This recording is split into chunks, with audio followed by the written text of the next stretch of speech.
now that we got the close combat toolbox out of the way, now that we got the nightmarish possibility of you being on the ground out of the way, let's start at the beginning. And that is with an interview stance. Once you come, all right?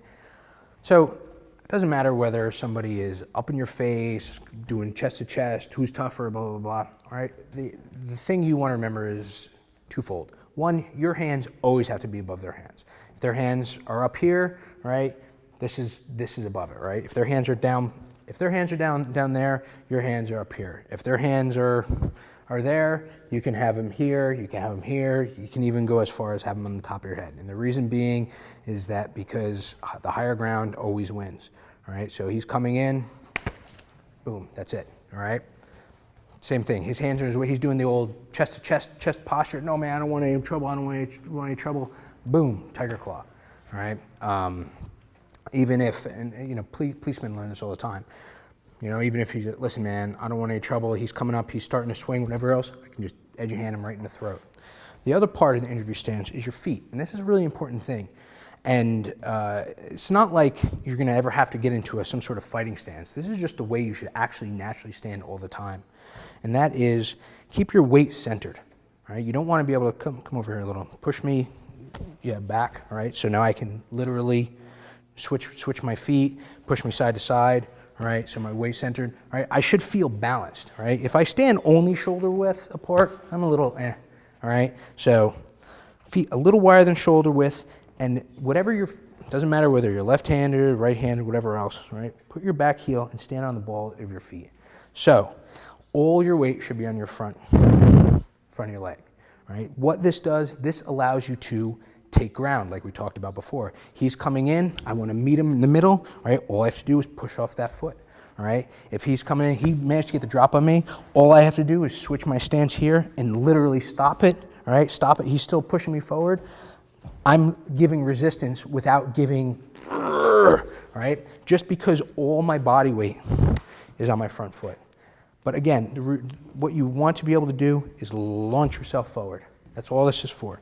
You combine this standing here, unbalanced, all right, relaxed, comfortable, confident, right, postures up, all right, looking up, your hands are higher than his.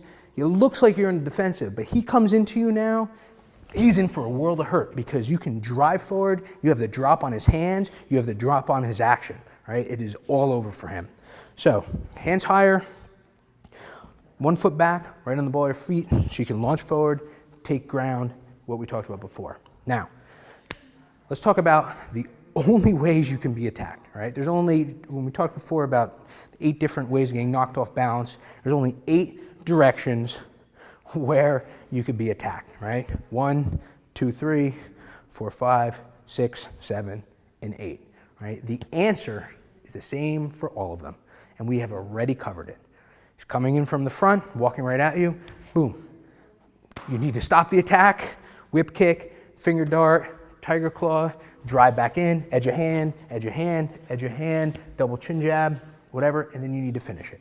It's as simple as that. Doesn't matter if he's coming from the front of you, all right? He's coming from this angle, you're sitting there talking to your friends, boom, all right? Same thing, he's coming from the side, all right? Whip kick, stop it, all right? He's coming from the back, right? He's coming from the back, all right? Whip kick, all right? Doesn't matter, I'm not doing, all right? I'm not doing the Jean-Claude Van Damme back kick, all right? All I'm doing is just stopping him for a fraction of a second, come in again, all right? Stop him for a fraction of a second, and look at this, all right? I stopped him, and then boom, all right? And that's it, all right? It's the same thing, there's no need to complicate. For years, I thought this 8 angles of attack needed to be some long, drawn-out instruction, and it doesn't. It's just the same thing. If you divide the attack sequence into stop, drive, finish, it doesn't matter what you do. It's just stop, drive, and finish. Perfect example, come from this side, all right? We're gonna get into grabs in a couple minutes, but if somebody's coming up, you're talking over here, he comes up and he grabs your arm, all right, same thing, boom, tiger claw, edge of hand, all right, chin jab. It's the same thing over and over and over and over and over. Stop, drive, finish. Stop, drive, finish. Stop, drive, finish. Your stance takes care of half of it. If you're standing properly, even if you're talking to somebody over here, right, in a bar, right, you notice whatever else, doesn't matter. Stop, drive, drive, drive, drive, finish.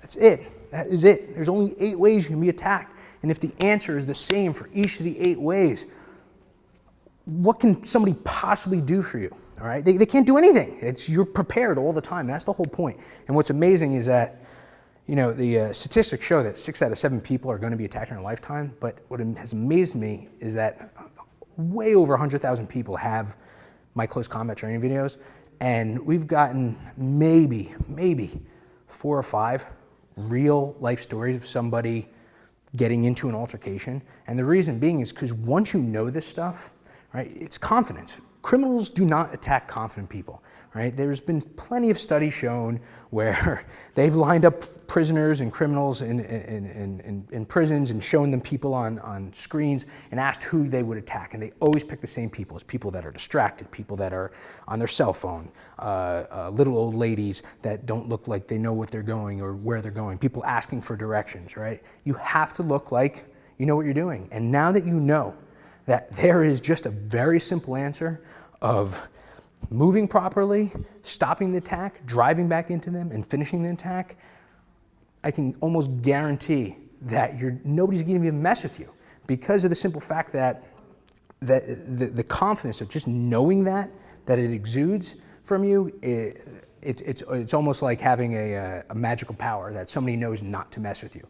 And that's the real secret to close combat training. You can go and get years and years of martial arts training to augment this stuff, but remember, this is the fail-safe. This is the kill or get killed. This is the emergency preparedness kit of knowing this. And it just will come through, and people recognize it.